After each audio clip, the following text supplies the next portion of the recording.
Patuloy pa rin nakakaranas ng masamang panahon ng ilang lugar sa Luzon at Visayas. May mga binaha at pagguho ng lupa dahil sa biglaang pag-ulan. Nakatutok si Mari Zumali.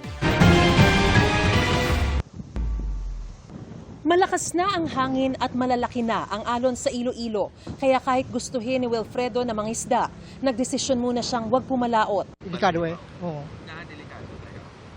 Kay gulpiada, dia bala mo hangaraan mo. Dia gulping hangin nga ka sarida. Sa ngayon, naka-heightened alert na ang Coast Guard Station ng Iloilo dahil sa binabantayang bagyong Francisco at ng tropical storm sa labas ng PAR. We strongly advise na sa ila sir nga hindi sila na magpalawod kung walain ang tiyempo and as what you have said sir no hindi mapaktan gulpi lang nagabaskog ang hangin kagang nagadalag ko ang balot. Maliban sa pag-inspeksyon sa mga pantalan, nagbabala rin ang PCG sa mga resort at iba pang mga establishmento sa coastal areas na iwasan muna ang water activities. Dahil malakas na rin ang mga alon sa bandang isla ng Boracay, kaya todo kapit sa palubog na nilang bangka ang 6 na crew na ito. Agad naman silang nasagip ng mga tauhan ng Aklan Maritime Police.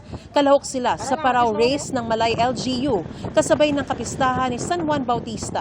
Wala namang nasaktan sa kanila. Dahil daw po sa malakas na hangin, kaya siguro di na nila nakaya, kaya bumaliktad yung bangka. Sa mga 30 participants, sila lang naman po yung bumaliktad. Dahil naman sa malakas na ulan, kaya gumuho ang lupa sa bahaging ito ng Barangay Sumaray, San Remigio, Antique. Walang nasaktan sa landslide, pero pansamantalang apektado ang mga dumaraang motorista. Nagsagawa na ng clearing operations ang LGU. Sa Cainta, Rizal naman, mabilis na binaha ang bahaging ito ng Barangay San Isidro kasunod ng biglaang buhos ng ulan. Inabot pa ng hanggang tuhod ang baha na nagpahirap sa mga sasakyan. Ayon sa Pag-asa, nakakaapekto ngayon sa mga naturang lugar ang habagat na mas pinalakas pa ng bagyong Francisco. Mariz Umali, Nakatutok, 24 Oras.